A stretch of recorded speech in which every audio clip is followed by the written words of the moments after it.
if those of you who do not know the Dr. Afia Siddiqui case, again, this is another definition of what is injustice. What Mr. Charles Swift, who was her attorney at one point, has said that this case haunts him because this is everything that was legally right that she should have won because of the way the government acted and did. Well, she could not be freed. And the last case, brother, I forgot what.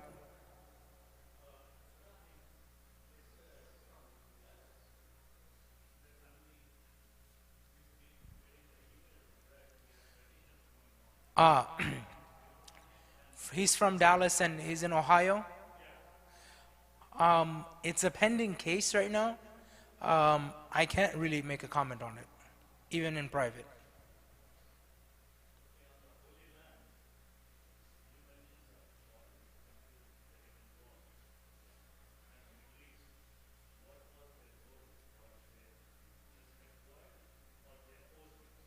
They refused to see them. They didn't say anything. We visited. Let's say I visit your house and you don't open the door. What can I do? And I knock.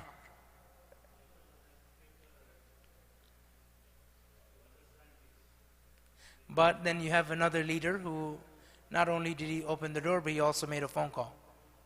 That was more than anything else that anyone else did. Any other questions in regards to, yes, sister? I can't.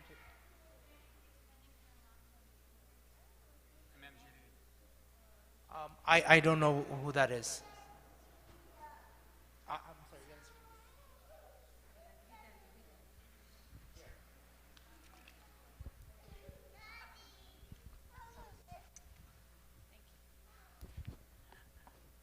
I was just asking if there's any case pending for Imam Jamil Al-Amin. Not from us right now. There's other groups that are fighting. One thing that you can, if anyone else wants to take it. One thing about the MLFA, what we've done is that we've kind of moved away from case funding. We still have a few cases that we're still providing funds for, but 99% of our funds go to CLCMA, the law firm that we're funding. But what CLCMA does is takes on cases where there's a vivid constitutional violation, or the other one, which is more apparent, if the individual who is facing a case does not have adequate legal representation. That's where the Brother Ibrahim's situation is. That's something that I can say publicly, but beyond that I can't. Please. How effective are those petitions? Do we follow those? I don't know what happens with those petitions. Are you asking my personal or organization? Personal. I mean, does it effective? Does the course we should take? If these petitions are towards a specific person, if it's towards a specific, let's say, I don't know who the representative of this area is, right? You have the governor, right? But the most localist representative, if he or she is petitioned, that is more effective than, meeting the President of the United States, in my opinion. Because that person who is here locally, if you hound him or her with phone calls, emails, personal visits, if 20 of you go to that office, that is more impactful than any lobbying that you and I could do in DC. That petition is more, in my personal opinion, it's not a legal advice, it's a personal opinion, is more impactful because those individuals are gonna want your vote later on. And that's what they crave.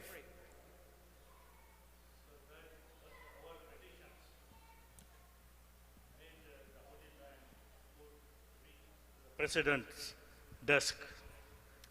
It was not any of our political representatives. It was our petitions. Right? And then even Dr. Afia, that went to the president's desk.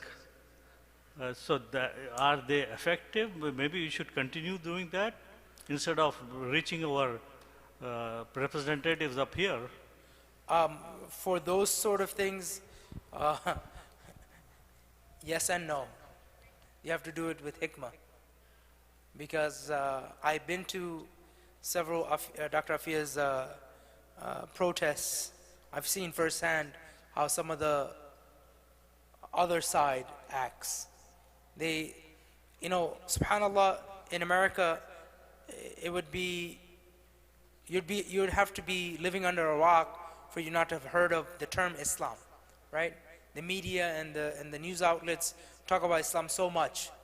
However, we know that 1/4 of the Americans don't say they never met a Muslim, right?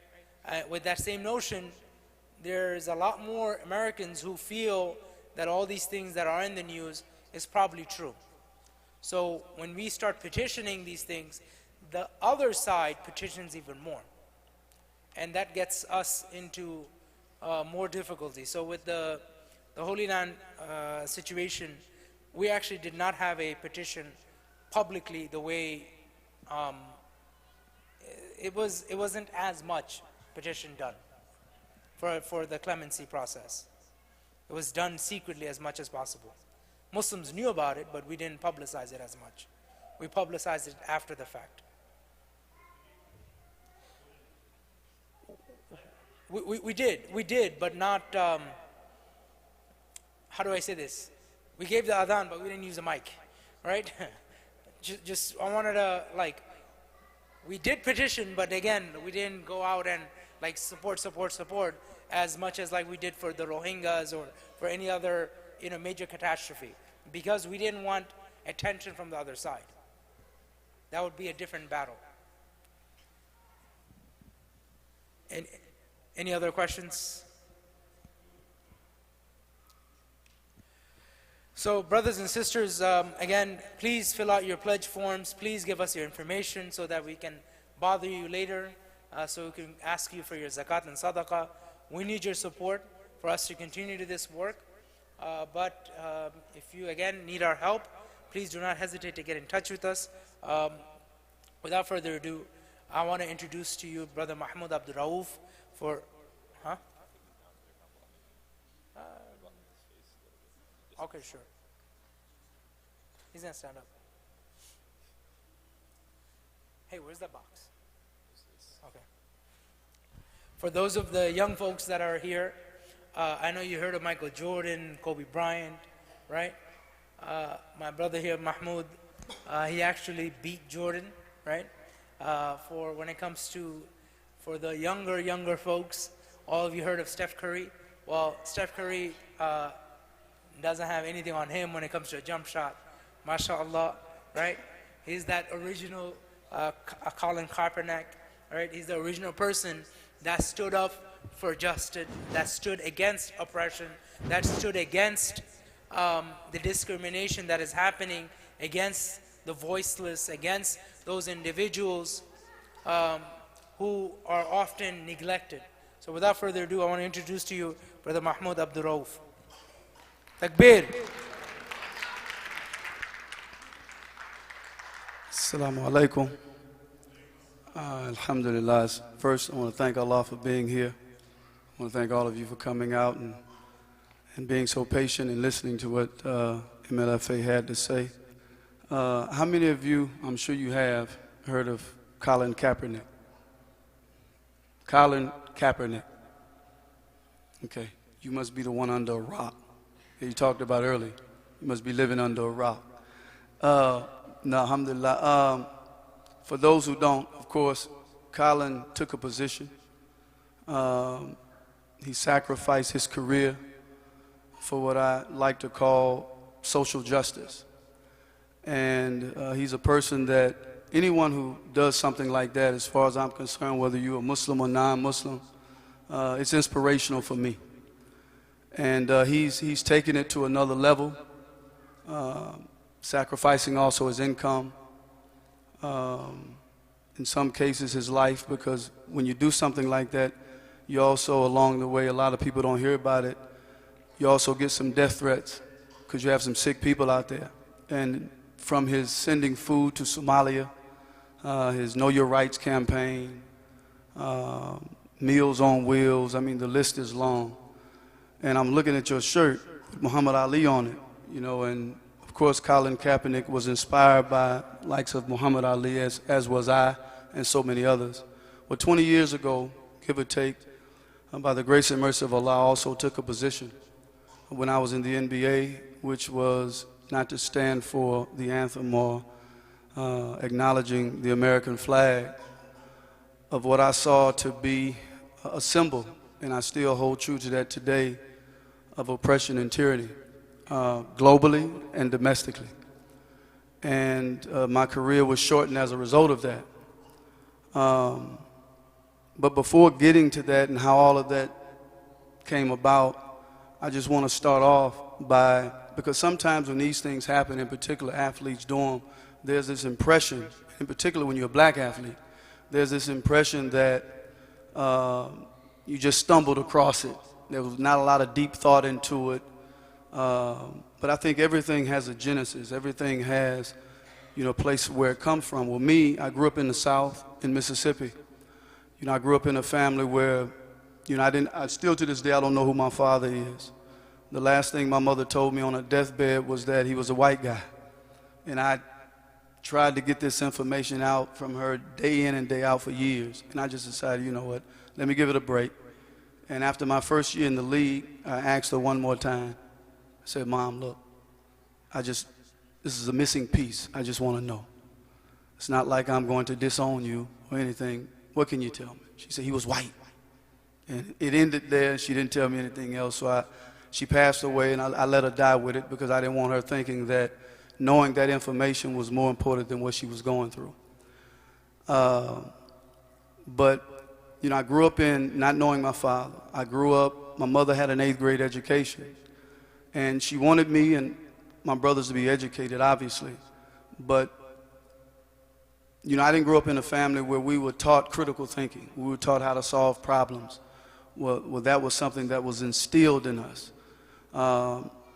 Yes, she mentioned it, but there was not that practice. So growing up, you tend to not have confidence academically in yourself. And as a young man, I had an inferiority complex when it came to academics. I looked at myself as being inadequate. So, because it's hard for your parents to give you something that they don't have, even though they want you to be educated, she couldn't, after a certain point, there's nothing she could do for us in that area. And then for many years, I struggled with something that there was not a name for it. I went to doctor after doctor, been misdiagnosed. One doctor ended up telling me, you have habits, they come and they go. And that's what I would tell people. Why you do what you do? Why you act? Well, they're habits. And, but not until the 11th grade, I was diagnosed of having Tourette syndrome. How many of you have ever heard of Tourette syndrome? Okay, for those who haven't, Tourette syndrome is a neurological disorder. And it causes a lot of muscle and vocal tics. And it's like your mind and your body on two different wavelengths. And I kind of use this example a lot, but if I hit this table, and this is something that I used to do when I was playing basketball, I'd be playing, and I literally, and you know, that hard wood is, it is what they say it is, hard. And I would be playing, and I'd hit the wood with my knuckles, and it would hurt. But if it didn't feel right, if it didn't, my mind and my body wasn't on the same page, I'd hit it. And I couldn't soften the touch.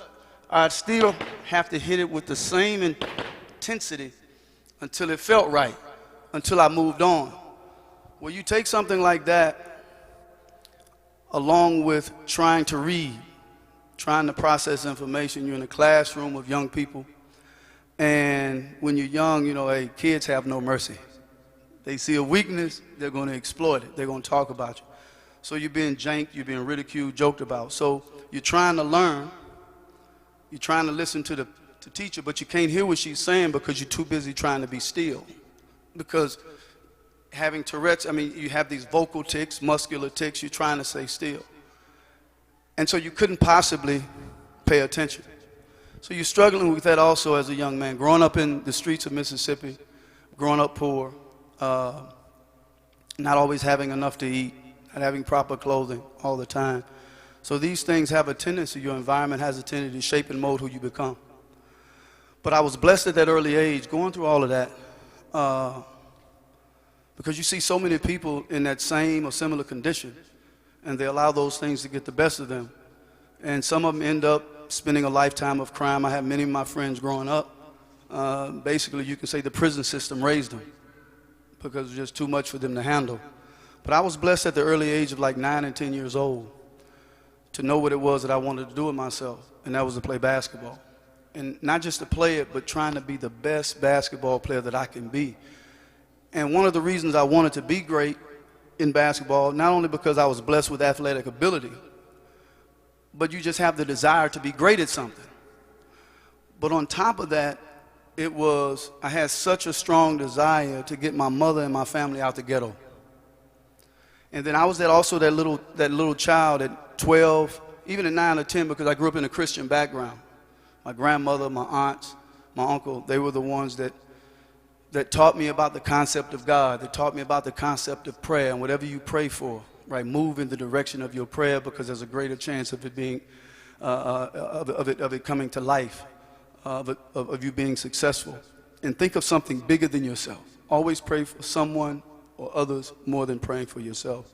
So, I grew up wanting to be the best, and these were some of the things, and I would think about being in a position to help people someday. I think about getting my mother out the ghetto. I would think about, because we all have motivators, and I had to pull from every single day, and I think about opponents that maybe one day I may meet that I didn't know about. Maybe they're in California, New York, maybe they're training harder than me. So these were the things that constantly, day in and day out, motivated me, not just trying to be great in and of itself, but those are the things. Because I think anytime you think of something bigger than yourself, there's a greater chance of succeeding. There was this story that the lady was saying about in a marathon. And I believe it. Before I go there, how many of you ever seen the movie Roots? Right. Roots is a story. There's a scene by Kunta Kinte. They had a child, and they took the child out, and they raised the child towards the heavens. And they said, behold something greater than yourself. Right? And there was this lady, and she was talking about she was in a marathon, and she was looking at people in the front because she was way in the back. And everybody in the front, there was some running and some like jogging. But the ones in the back, everybody in the back was running, but they didn't have the professional bodies like a professional runner had. But everybody was running, and it seemed like they was running for something. So she started reading what was on the back of their shirts, and one of them, somebody's father had passed away. They were running for that. One of them, an infant had died. They were running. One of them, there was a list of individuals on the back, and these are some of the individuals that died in the war, right? Their friends, they were running. Everybody was running, like they were on a mission. There was one person that was walking, and they looked at the back of their shirt and said, this one's for me, right? And that's pretty much how things are sometimes when it's for you, because if you're doing stuff just for yourself, there's a tendency to give up because nobody's dependent on you, right? Nobody's relying on you, so I give up, who cares? But when you know people may be dependent on you, it's not so easy to give up. So this was me at 9 and 10 years old. I'm trying to take my family's problems and put them all on my back, and I'm dealing with these issues of not knowing my father, of being, having inferiority complex, thinking I was inadequate in terms of academically, not thinking I was smart, not thinking I was intelligent, dealing with Tourette syndrome, this neurological disorder, just to wake up in the morning and trying to get outside to go to where I'm going may take an hour or over an hour. Just simply putting on your socks and taking them off, putting on, because they don't feel right. Putting on your shoes, taking them off, putting on, it's constant. Oh, touching this, it don't feel right. Coming back. I mean, almost every little step. So at that young age, Allah blessed me to know what it was that I wanted in spite of all of that, or in light of all of that. And so I began to wake up at 4 o'clock in the morning. I know it's Allah, it's not me, because a 9, 10-year-old making that decision at 4 o'clock in the morning it's still dark outside. I was waking up for Fajr when I didn't even know what Fajr was. So Allah was preparing me along the way, I guess, right? And it didn't matter to me, and what I'm telling you today is I'm not exaggerating. I would wake up, and I was so determined to succeed because I didn't want to fail. I wanted my mother out the ghetto. I wanted to be in a position to help people because I was that 9 and 10-year-old that stayed up at 12 midnight, 1 o'clock in the morning. I would watch these commercials. And even when I think about it now, I get teary-eyed. But I watched these commercials of these babies with protruding bellies, sunken in eyes, and they were starving. And I'd sit there, and I would literally cry, and I'd be like, please, I mean, why is this happening? How could this be? Please put me in a position to help someday.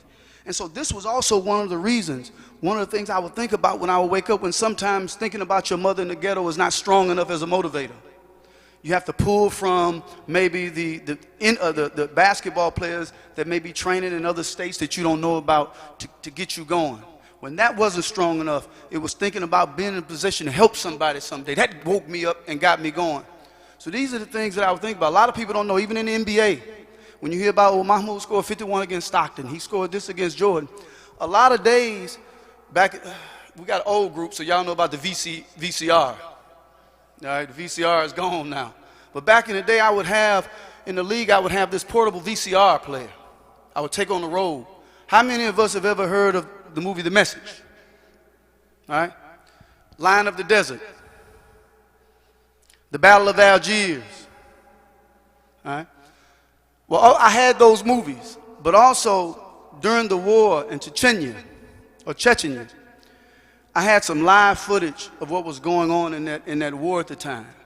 And they were showing, gruesome footage of body parts blown up, entrails, children. I'm looking at this footage.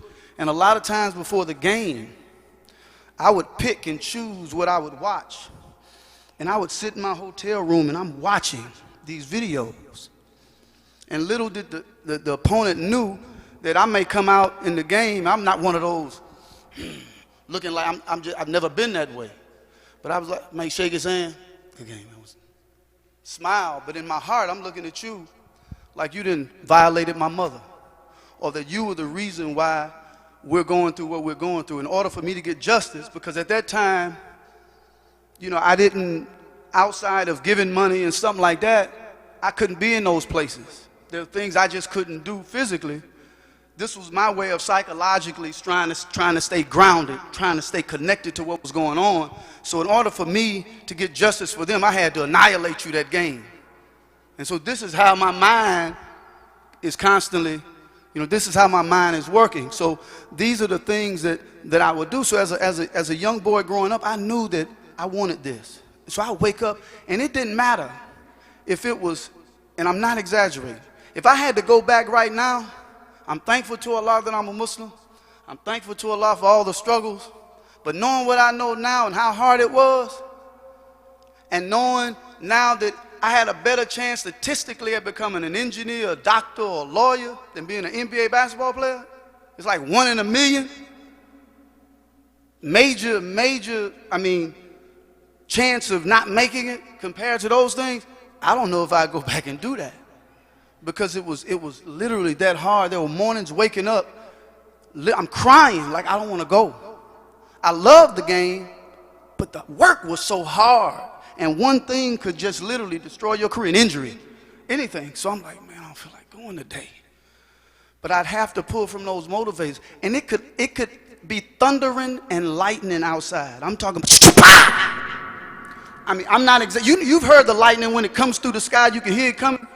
And it hits literally, and rain is coming down, and a 9 and 10-year-old, I'm putting on my shoes, and I'm walking outside like the sun is shining. I'm oblivious to the weather. I wanted it that bad. The heat didn't matter. The cold, I would come home on numerous occasions because I didn't always have proper clothing. And I would come home after playing in the freezing cold, because we live about 4 or 5 blocks from the beach. And I would come home, and I would be like this, shaking. And I didn't know at the time that you're not to put hot water on freezing hands. and it felt literally like needles. And I would turn on the faucet, and I'm putting my hands in the hot water trying to warm up. And then I'd finally get myself warmed up. Whatever I had in the kitchen, whether it was a syrup sandwich, sugar water, heating up coffee packs with the processed sugar, 5 cups of coffee, whatever, I get warm and I'm back out again playing. So I'm doing this day in and day out, trying to make it. You know, because nobody told me that statistically I had a better chance of doing those things than playing basketball. And as a 9, 10-year-old, I felt, look, this is it for me. If I don't make it in basketball, I don't know what's going to happen. It's life or death. I got to make it. Well, I don't know what's going to happen in my life. You know, I'm afraid of what may happen. So I gave everything I had to becoming that basketball player. And Allah began to, and I'm going to zoom through this because I want to get there. And I know it's Sunday, and I know we've been here for a while. But as I began to train, you hear the negativity. You hear you're small, you come Mississippi, you're not smart, nobody's ever really made it from Mississippi. And you hear it, and sometimes it bothers you. But most of the time, because you're so determined, you kind of use that as fuel to drive your determination, to fuel your determination. And so I'm training and I'm training. And Allah began to open doors as an elementary student. I remember playing in a game, and I always used to play against older guys, because I felt they were going to get me tougher, right? And they say athletics have a way of preparing you for life if you pay attention to everything. And so as I began to play, there was a game that we lost it like 43-46. I had 42 of our 43 points. One game we lost 36-42. I had all 36. So people started talking, who is this little boy doing this? So I was invited to little summer leagues. And I remember in the 7th grade, going through when I finally got out of elementary, I was playing for the 10th grade AAU team. And they would play us around 2 quarters. And I was averaging 21. And so I get into junior high, I'm starting for 3 years. I get into high school, I'm starting for 3 years. So one year, after all of those years of training, doing the same things day in and day out, I go to Princeton, New Jersey. I'm invited to an elite camp of 110 of the quote-unquote best basketball players in the country. And that year, Michael Jordan happened to have been there. How many of you have ever heard of Michael Jordan? All right. And just like I'm talking to you, he was about this close to me. I was on the bottom bleachers. And I was the #1 guard coming out in the nation. And out of all the people there, he looks at me and he says, come on up, young fella. And I get up top of the key, left side. He said, he gave me the ball. He said, I want you to come at me with everything you have. He said, I'm going to try to guard you. And I remember like it was yesterday. I wasn't scared. I was looking at it like an opportunity. Man, I've been working hard for this moment. This is the best, one of the best that have ever played the game. He's in his prime. And literally, I'm looking at him when he's speaking. I ain't never seen anybody like that at that age before in my life. From here to, it looked chiseled. He was so tight, muscles. I'm like, man, this is what I got to contend with, right? But he ends up getting in his defensive stand, and I gave him a jab step. I sold it. I gave him a jab step like I was going to put it down. I can see him. He bit. I went left, laid it up on him. Boom, they went crazy. I didn't show it. Internally, if you could see my insides, it was all over the place. But sometimes, and I know you know when you do something, even though it amazes you and people are watching, you don't want them to know you just as excited as them. So what you do, you kind of walk off like you do it all the time. And so that's what I did. I kind of just walked off. And I'm thinking it's over. So he hands me the ball again. Let's do it again. So, uh-oh. And you're taught not to do the same thing twice because they're anticipating it. So I get it this time. I'm here. But this time I go through my legs this way. And I commit. He shifts. I cross him over. I lay him up on that end. He came out of the hoop. He asked me to give him the ball. Once I gave it to him, he says, go sit down. When I went back to sit down, I can remember like yesterday, I'm sitting down, and I don't remember anything he said, but I was saying to myself, I said, man, I just scored on Michael Jordan twice. I said, it was easy. I said, man, wait till I get home and tell my boys about this. But what it did for me, it motivated me more than before. Sometimes, and I see you guys, especially you youth, especially in this day and age, y'all can be playing basketball and have 8 tries at something and you miss, especially if it's against a college player, NBA player, and you can do one move out of 9 moves and you end up hitting one on the NBA player. Oh! You start running all over the place, right? You excited, like you're getting ready to go to the NBA next week. And then sometimes you stop working hard because, man, if I scored on him, I'm good enough. For me, it was the opposite. You know, because y'all will cross people over nowadays. You know how you cross somebody over and people start running out of the gym, but you missed the shot? Right, you think you did something? All right, so with me, I'm like, no, I wanted more of it. It's like when that happened to me, that motivated me more. It's like, you know what? And I knew that at that moment I was on the right track. I was doing something right. So I ended up going to LSU.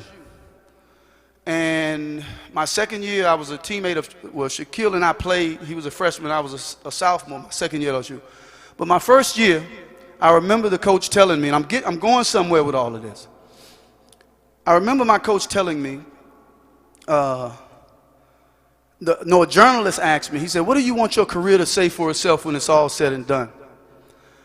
I said, if I can average 12, 13 points a game, 7 assists, be a decent career. I'm thinking being humble, but my dreams were bigger.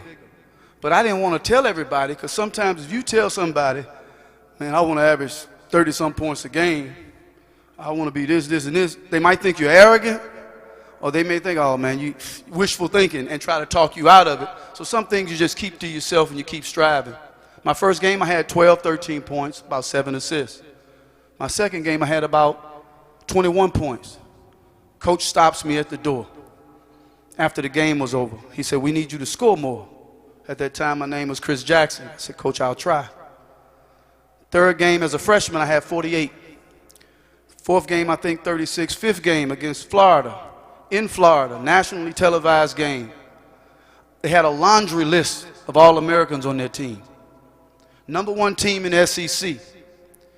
By the end of the game, I had 51 points. I didn't know it until the coach came in the locker room shaking me. You just scored 51. They want to see you outside. I said, oh, stop. How many? Because when you're playing, you're playing. You're not counting shots. I go out. Now, this is a young boy from Mississippi without a father, questioning his academic ability. I was put in a slow learning class in 7th grade because they didn't understand that it took me time. I needed more time to do the work. Go to LSU. They put me in a remedial reading class. I could read my butt off. I could spell my butt off. But my comprehension skills were terrible. There was a lot I just didn't know because most of my life was consumed with basketball. So, where was I? The LSU, Florida. I go out, I walk out into the arena, and we're in their gym. As soon as I turn the corner, they give me a standing ovation. At that moment, I'm terrified because things like this don't happen to people like me often. You hear about it. And I remember getting on the bus after the interviews, and I'm crying like a baby. I'm looking out the window, and I'm crying. You just scored 51 and you crying. But I'm crying because I'm scared, because I'm saying to myself, this is happening too fast. And I'm thinking about that journey of all the work I put in, and I'm so close. You know, I grew up watching stuff, and they put subtle messages in your head when you're growing up about who you are, like Tarzan, right? This white man ruling the jungle. And this old sayings back in the day that you hear day in and day out, and you start thinking this way about yourself. If you white, you all right. If you yellow, you're a good fellow. If you brown, get down. And if you black, get back. Meaning the darker you get, the worse you are, right? So these things have a tendency. Sometimes you look. So I'm scared. I'm scared of. And then I grew up watching. If many of us have ever seen Sanford and Son in Good Times, right when they seem to be getting ready to make it out, the hood, something happens. And it sends messages to you, like no matter what you do, no matter how good it is, eventually right? You're going to get real close, but then it's going to fall out. You're not going to make it. So a lot of those things, I mean, I'm thinking this way of myself, like, man, I'm scared. This is happening too fast. Something's going to happen. So I'm crying because of that. I'm crying because I'm thinking, man, I'm going to get hit by a car. The plane going to crash. This is too good to be true. And we got on the plane that night. And planes, when they hit turbulence, they're like this a lot of times. Literally, the plane not only was doing this, it was moving this way. You had people on the plane playing around, thinking it was funny. Whoo! Shut up! I was like, man, this ain't no joke, man. This ain't funny. I'm literally thinking we about to die. We get off the plane. I'm this close and telling Coach Brown that, Coach, I love to play the game. I want to play. Things are going well. But I want to know, is it possible that if I can just play home games, because I don't want to travel no more. But I had to suck it up and say, you know what? Something's going to happen, it's going to happen. But those things began to scare me. So make a long story short, while I was at LSU, I was struggling with my Christianity. I had questions. Even growing up, I had questions about God, about Jesus. And I got tired of hearing the same answer. You just got to believe or you can't question God. That was unsatisfactory to me. So Dale Brown happened to have given me a book called The Autobiography of Malcolm. How many people? Yes. I'd never heard of Malcolm to that point. So I started reading about his life. Fascinated me. How articulate he was, but also how courageous he was.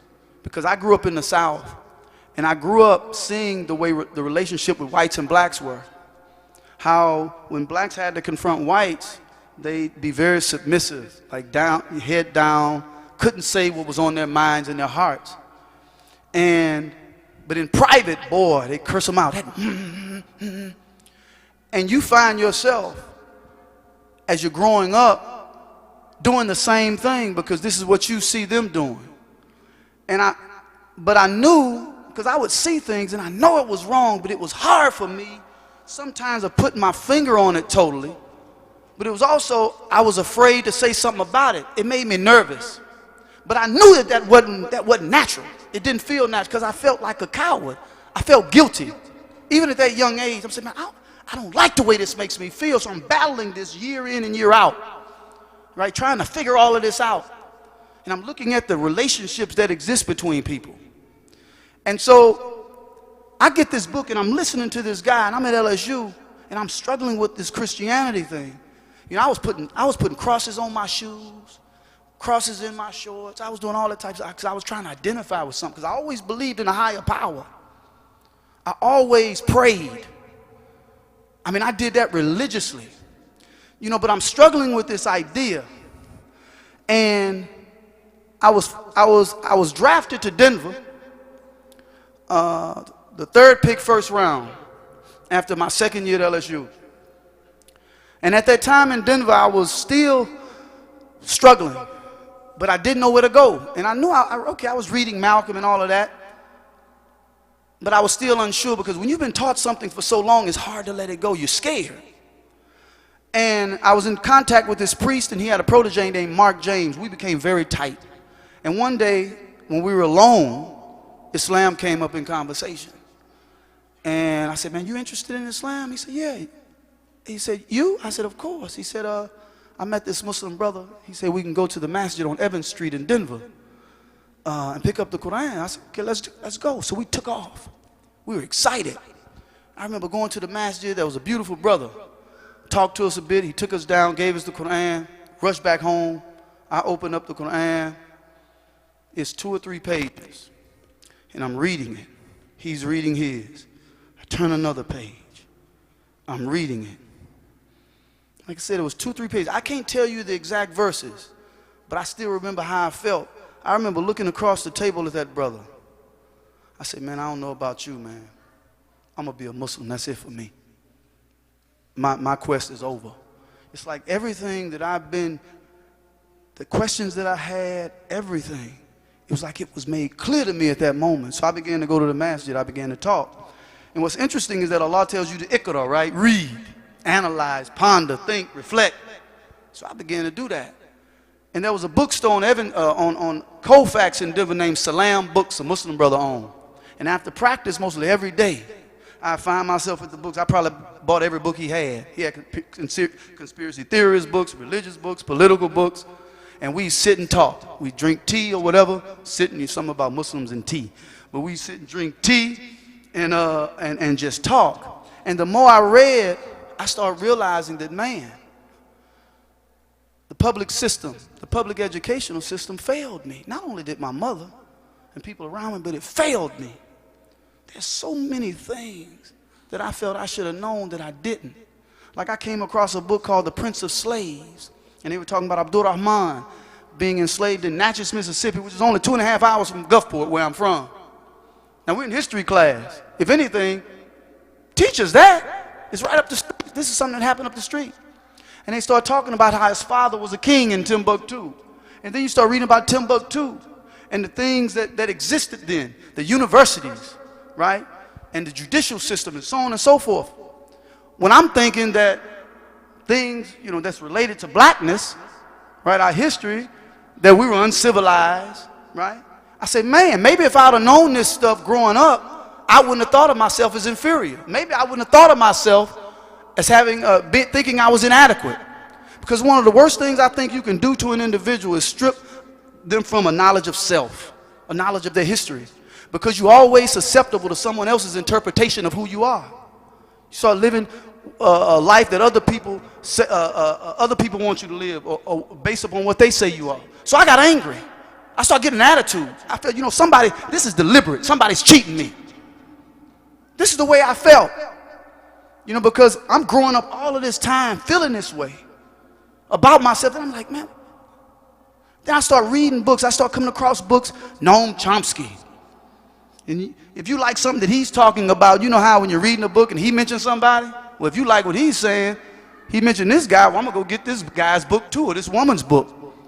So now I'm reading Noam Chomsky and Gore Vidal and Randall Robinson and Arundhati Roy. And I'm hearing all of this stuff. And I'm like, man, this is amazing.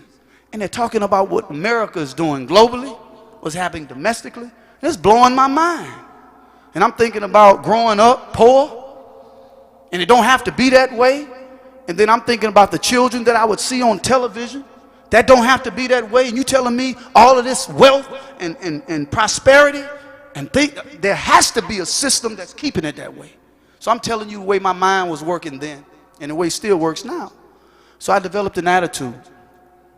And so I was trying to find, so when I'm reading Quran, I'm speaking to Muslims, I'm talking, and I'm trying to find a way to break those chains, of not being, seeing something and being fearful of not being able to say something about it. I said, man, I got to break these chains. And I told myself, I said, I got to get to the point where I can live and die with a free conscience and a free soul, whether anybody likes it or not. And I said, I started taking little steps along the way. By confronting my agent, firing him, right?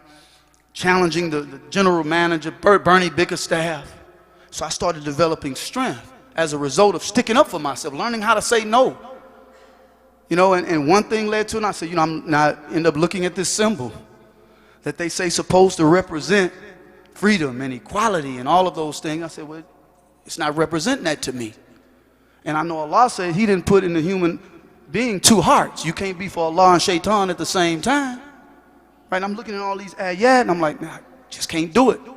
So I started to have my own little protest, and somebody caught wind of it. And I spoke my conscience. And these are things that we talk about on the bus, we talk about it in the plane. Right? But when they came to me, I just told them what I felt. I thought it was a balanced statement. I said, listen, I think it represents tyranny and oppression. But am I saying everything in America is bad? No, there's good that exists. But wherever the bad is, even if it's in Saudi Arabia, as a Muslim, we don't stand for it. Now, that's balanced. That's true. But the media focus on tyranny and oppression, tyranny and oppression. And I remember reading something that Arundhati Roy said in one of her books that sticks with me today. She said, once you see something, you can't unsee it. To be silent, to say nothing, is just as political an act as speaking out. Either way, you're accountable. So I'm sitting there, I'm like, man, if I'm silent, I see something, and I don't say nothing about it, I'm just as guilty as if you know, I'm just as guilty any way it goes. I'm just as accountable. I said, well, shoot, I might as well go for broke. Right? If being silent is going to make me just as accountable, I'm going for broke. That's where it's going to be. So I started taking these positions. And the NBA saw fit, which at the time it really wasn't a rule, that when I took that position, they called me to the office. I didn't even know it was happening. Because when I became a Muslim, at first, the NBA or the team, it was no problem. You know, because maybe they thought he's going to be like so many other people that say they're religious, but we don't see it. Right? So, but when they saw me praying and talking on the bus and having dialogue, and I was in the Ahmadiyya at the time, and we would comparative religion discussions and all of this, and we were talking about a whole bunch of stuff.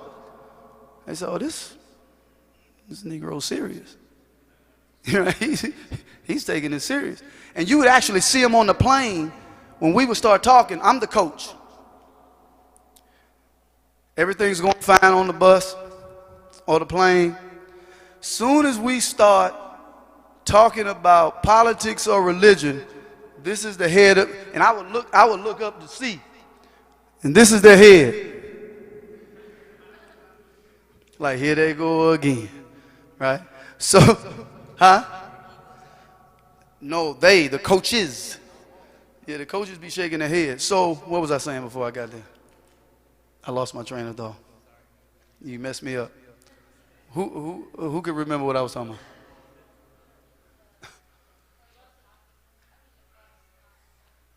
Before that, alhamdulillah, that helped a little bit. I come to the game, and I remember they called me down to when I became a Muslim, alhamdulillah. So as long as they didn't see you really practicing, it was okay. So I would go, before games, I would go into this little locker room that they had. Coach would be in there talking about strategies, prayer time. I'm in the locker room, squeezed in there trying to make salah.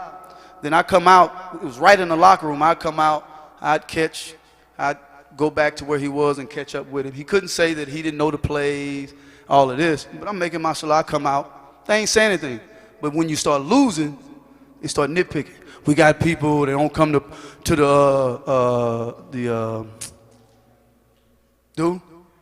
film session on time, and I'm like, oh, here we go.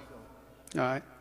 So one day, one of the coaches, Mike Evans, who was assistant, came to me because they watching you from a distance. And when we were losing, he came to me after practice. He said, Mahmoud, he said, I was talking to a Muslim. I'm looking at him, right? I mean, I'm saying in my mind, why didn't you come talk to me? But he said, I was talking to a Muslim, and he was telling me that that you can delay your prayer, that you don't have to pray X, Y, and Z.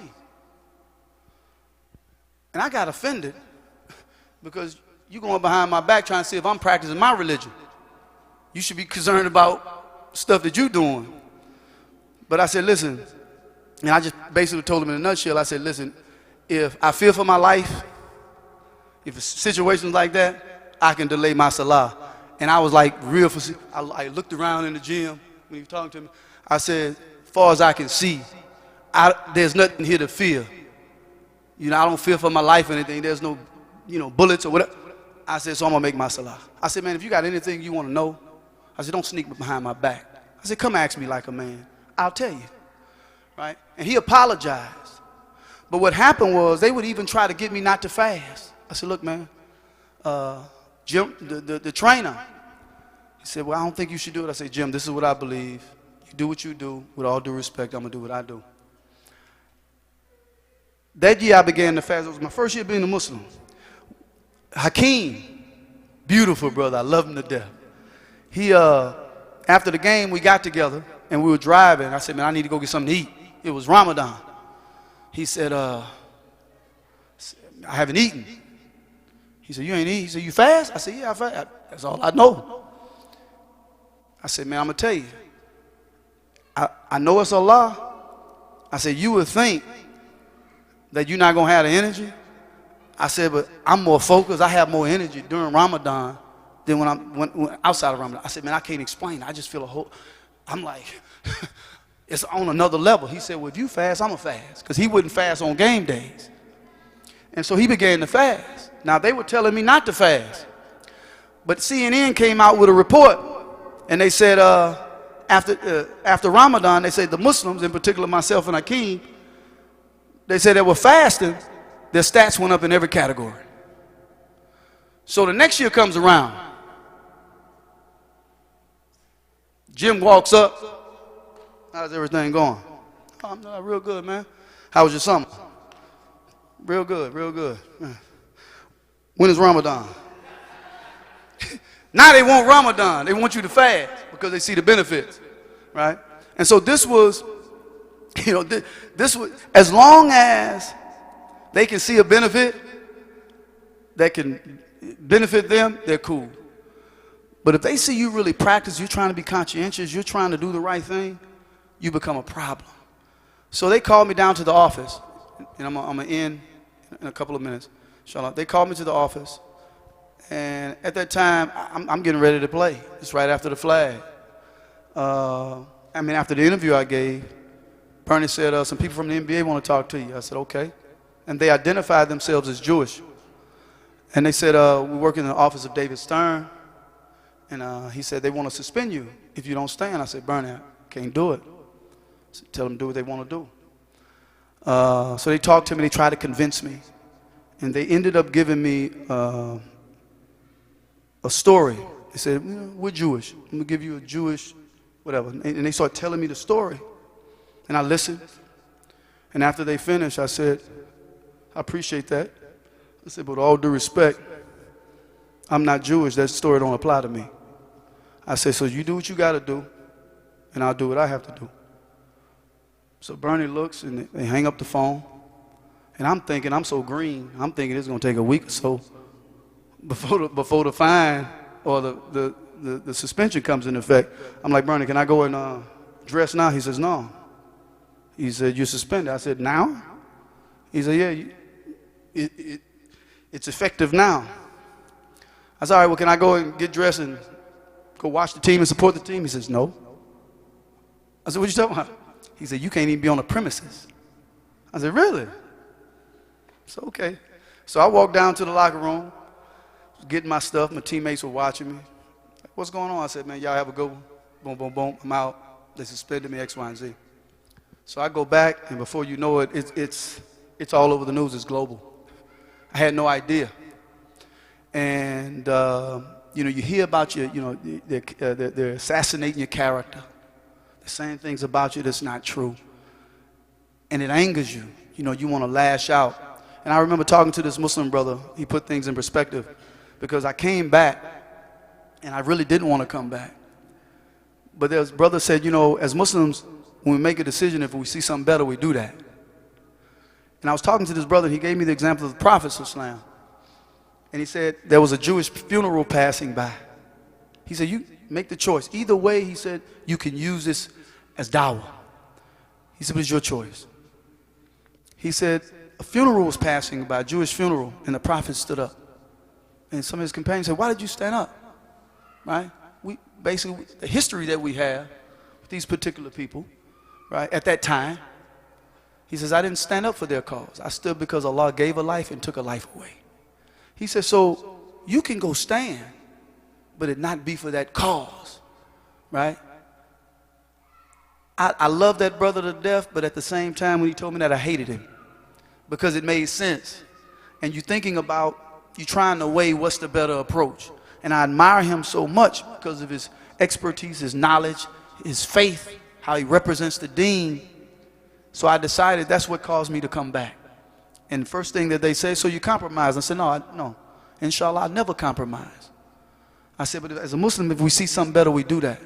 I said, I still feel the same way. That hasn't changed. But instead, I'm going to pray for those who are being oppressed. I'm going to do whatever I can to help in whatever way I can.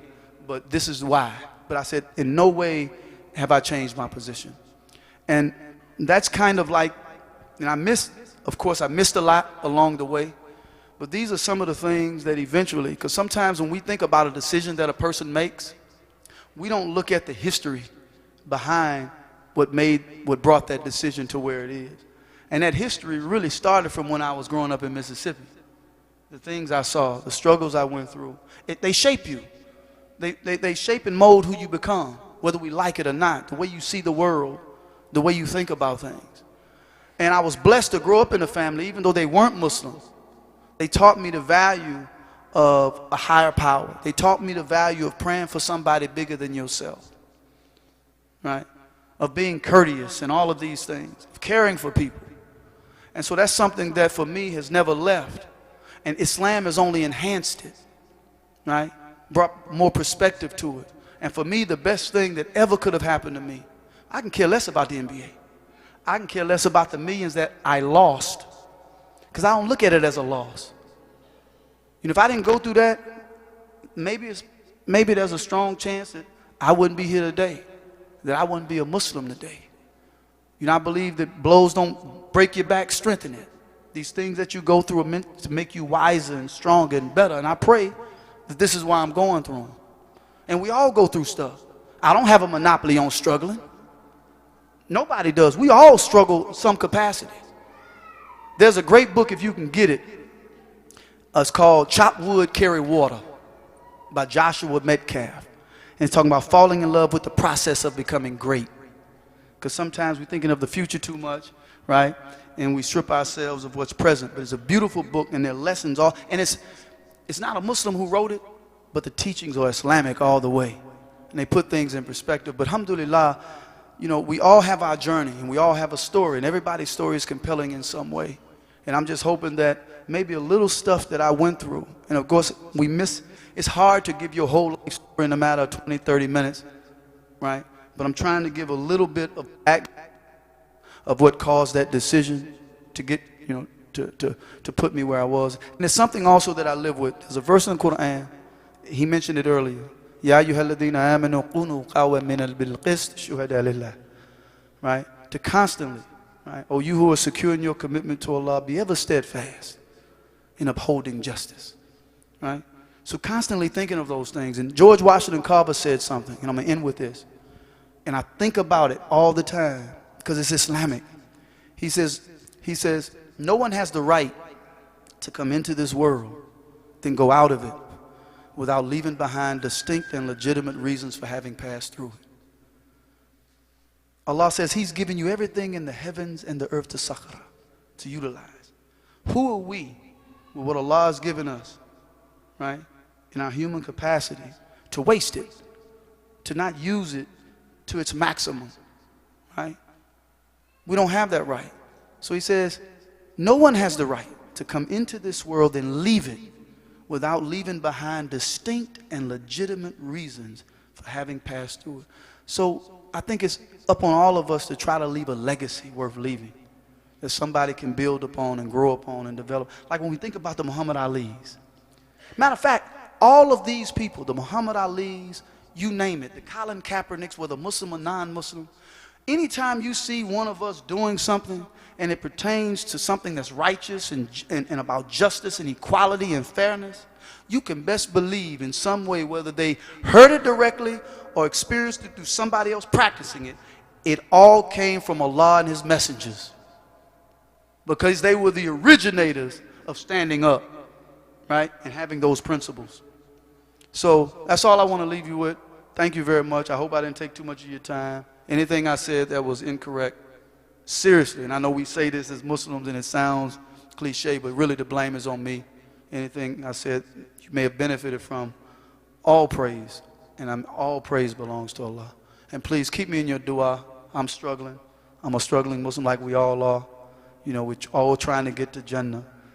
You know, actually, I think I would like to say we all trying to worship Allah, not because of what He say going to give us or not give us, but just because He's worthy of worship. So please keep me in your dua, and I'll keep you in mind. Assalamu alaikum.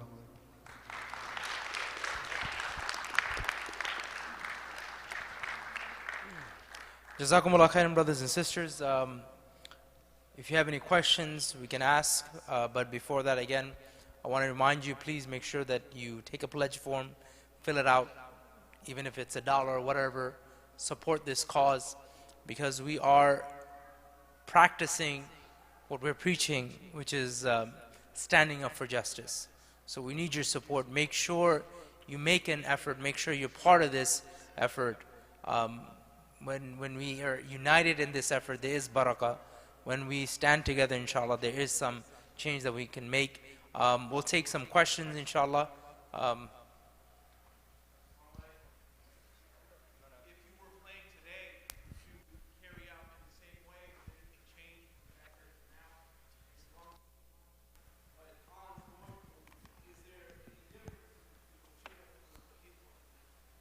might have to. Hello. Hello. I might have to have you ask that question again, because you just reminded me of something I wanted to say to him earlier. I don't undermine my abilities. I'm thankful to Allah. I practice hard. I believe in myself and my skills. But Brother Curry can flat out shoot that thing. I just want to say it'll be nice to see. But would I carry it out? That's always a tough question.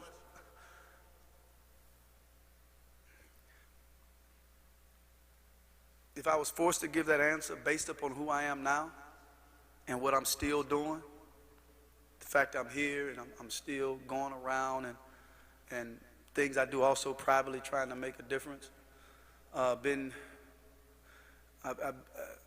propositioned in an indirect way about kind of working with NBA, not necessarily by the league itself, but asking me about, even when I went back after missing, after it was hard for me to get after the flag and after 9/11. Really, that's what beheaded, because I snuck back in with Vancouver. A Muslim brother pulled a Don King move and snuck me back in, and then I played after that first year, and I think they said I was leading the league in scoring per minute. I didn't even know it. A teammate of mine told me. But 9/11 happened, and they came and asked me some questions. And I'm at the point now where, look, if there's something I want to say, I'm going to say it. If I feel there's something I can say. If you ask me something and I don't want to say anything, not because it's fear, because maybe I'm thinking about how to word it, you're not going to rush me to say it either, right? But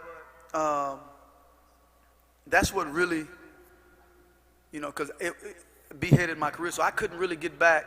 I couldn't even try out.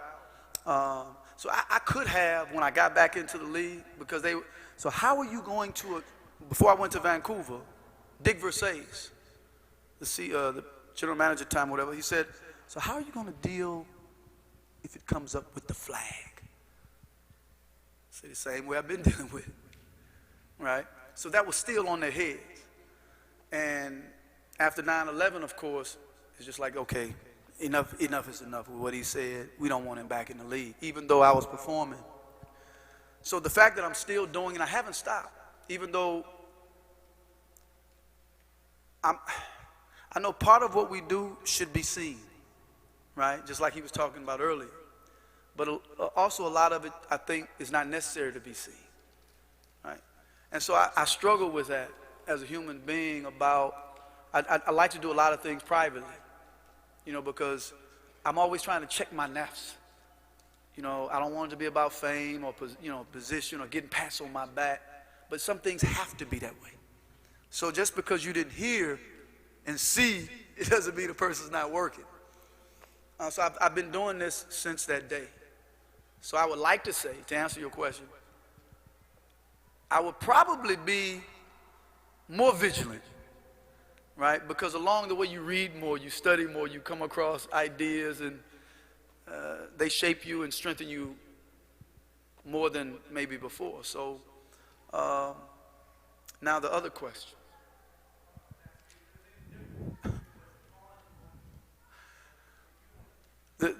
I think the major difference from, and I was talking to Dr. Harry Edwards not too long ago.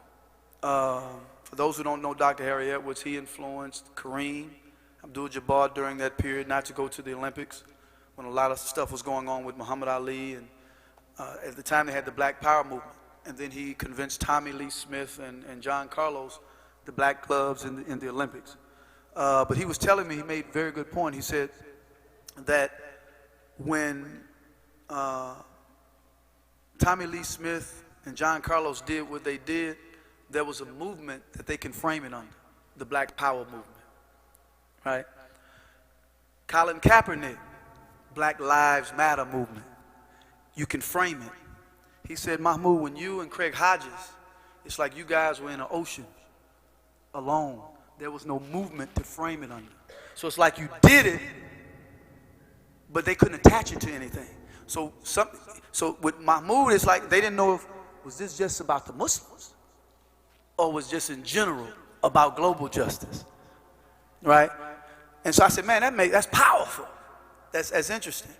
But on top of that, I think too, is social media. Then I had a lot of death threats, but I also had, and I had a lot of mail, go back to Africa, all this type of stuff.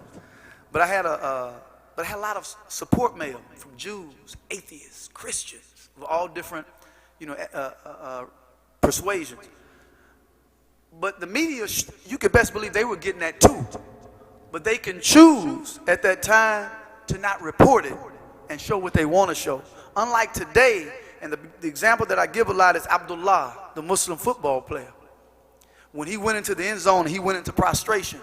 Immediately, the NFL was like, we're going to fine him and suspend him.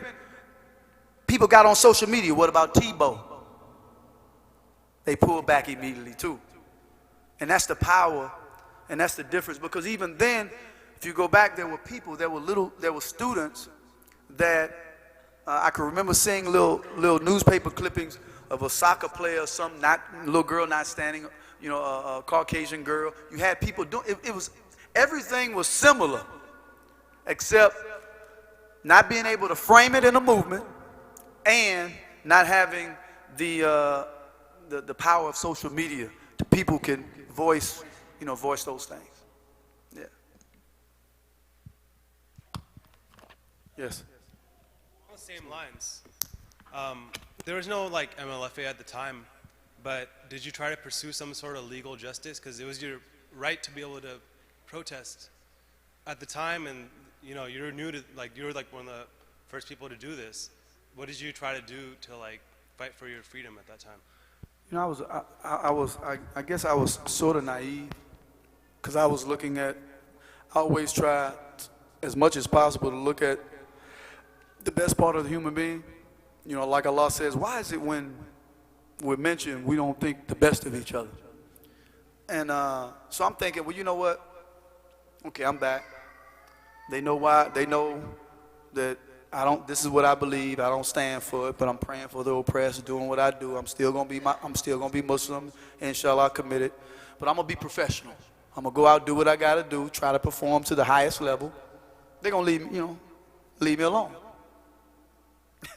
That was being naive, because what they did was they became subtle with it. My minutes began to decline. They traded me. Then it got to the point where there were games I didn't even play, right? And then reporters, usually when I didn't play, they would come and talk to me. Hey man, why aren't you playing? It was like the whole year. So probably like a handful of reporters came and asked me questions. But a lot of it wasn't dealing even with that. So it was like there was hands off. Coaches would be in the locker room, I would hear, man, we come to play. And I would even, after my career was over, you start meeting players. Then I didn't know all the players, but you start meeting players. They say, Mahmoud, man, when we used to come to them, we used to come over here, and we used to hate playing against you. Because you don't want to tell them that during your career, because it's like a weakness. But that amnesia kicks me in. Every night in amnesia. What was the question? Yeah, so I didn't, I was naive. I thought that's what was going to happen. So I didn't really pursue it. I thought this is the approach that was going to be taken. And I'm going to do what I do, and they're going to do what they do. But when I started seeing these things take place, and I was still trying to struggle with the idea that I'm being blackballed, because I knew that's a reflex for a lot of people, how they blackball me. I'm trying to really give you the benefit of the doubt, right? But as I start looking at all that was happening, my minutes declining, the media doesn't want to talk to me. They did a special on TV, the best free throw shooters in the league. At that time, I was #1. I wasn't even mentioned. I'm like, wow, there's a blackout. So, okay. That's when I started thinking, but I still didn't do it, pursue it. Now, there was, I think, the ACLU, I think at the time, wanted to approach it, but that's just my mindset at the time. And not too long ago, I got a call from a brother. I can't mention his name. And he said, Mahmoud, he said, I think you may have a case. I know it's been a long time, but he said, I think he said something about constitutional. And he said, if you can see, he said, there are loopholes, which, you know, a lot of loopholes. He said, if you can look at if they own the facility or they didn't own it, if the state owned it or they owned it. I forget which one now. He said, but if it was one or the other, you can have a case. Because if it's privately owned, they can create their own rules. And if you got to stand, you don't have a case. But if the state, if they're renting, they don't own it, and you're playing in these facilities, you can't demand that, right? And so I ended up talking to somebody, and make it long story, I don't know if he's a good lawyer or a bad lawyer, but nothing came out of it. Yeah, nothing came out of it. So, yes, sir. You didn't have to say that, but all right. And I remember my gym teacher told me, he's like, why are you doing this? He's like, why can't you be like Hakim Olajuwon? He started talking really bad, and I'm a Muslim kid, don't know anything about my faith at the time. And I was thinking to myself, why is he doing this? Obviously, I know this, I'm getting older. Did you ever feel, or anyone put pressure on you to carry yourself the way Hakim Olajuwon did? In the league or in management? In subtle ways. Okay. Not necessarily sometimes mentioning Hakim's name, but, you know, we hear the moderate Muslims, the radical Muslims, you know, trying to pit us against each other. But it was more subtle, it wasn't direct. But even saying that, you know, and I know Hakim got a lot of slack from certain Muslims. Man, I love Hakim. Man, and brother is philanthropic, beautiful Muslim brother, loves his deen, love Allah. Before games, I mean, right before we play each other, they had a room for him. They upgraded my room after Ramadan because I was in a locker, and then they gave me a big room to pray in. So when he came to Denver, we had a big room. But he had a prayer area too. So before games, man, we slamming up, making wudu, boom, and going out there trying to win. And then right after the game, we making salat again. So we go to his house, drive, get something to eat. So very good brother. But we just looked at it, and that's the beauty of Islam. We look at it differently, right or wrong. I mean, I disagreed with it. I understood what he was trying to say, but I disagreed with it. But I didn't allow that to affect our relationship. You know, Allah says, I've explained things in this Quran in various ways so that you may get guidance. Sometimes I may be on a very elementary level. You may bring me something that's up here that I can't get with just yet. Doesn't mean I'm wrong. Doesn't mean you're wrong. Just on different levels. So, but yeah, it happens. And even to this day, sometimes you know the language. Say, look, man, we respect and admire Umar today, right? Radiallahu anhu, right? But what was his character like back then? Right? He was a little bit more aggressive than maybe. We just have different personalities on certain. I'm being, just a little bit. So I'm just being. This is me. I'm passionate, right? That's my personality. I love people, and I hate to see people get mistreated. Even as a young boy, it was something in me just hated bullies. Hated to see that. And I'm thankful for that. I'm thankful for seeing those things and hating those things. Yeah.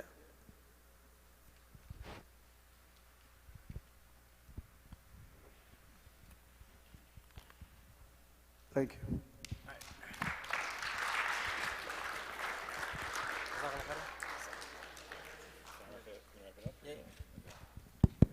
I just want to say Jazakumullah khair to Brother Mahmoud Abdul-Rauf for that very inspirational story that he just told us about his life. And thank you to MLFA for coming out. Just a couple quick announcements. We have dinner for sale in the cafeteria. We got hamburgers and Philly cheesesteaks, so make sure to check that out before you leave.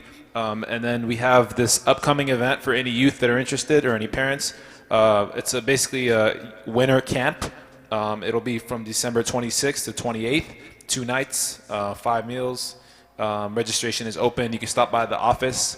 I don't think the office is open right now, but you can also sign up, I think, on the website. There's a flyer outside where the shoe racks are, so check that out, inshallah. Thank you, everybody.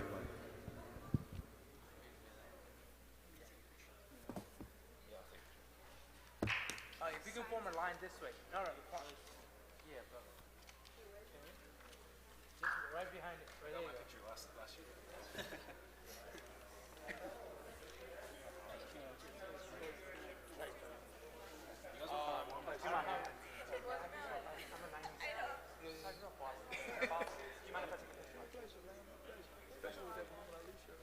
Yeah, you want to give us like... Take like 5 really tight. I'm going to give like 30 seconds. I'm sorry.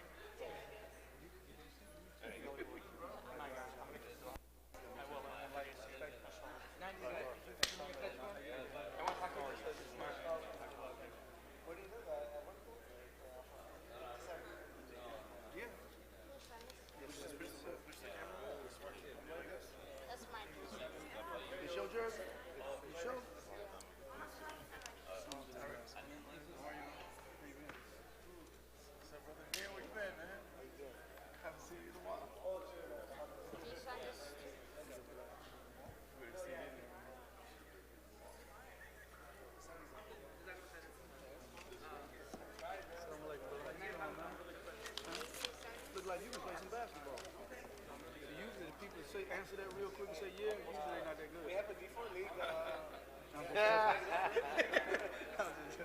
Well, no, I'm not joking with you, but that does happen. It can't be bad. Nobody's better. Much success to you. I need to talk to you, Mahmoud. You done read a lot of books, man. You done read a lot of books. Oh man, I'm can I use that? Can you play basketball? Sure. You didn't hear what I just told you? You gonna tell him what I said?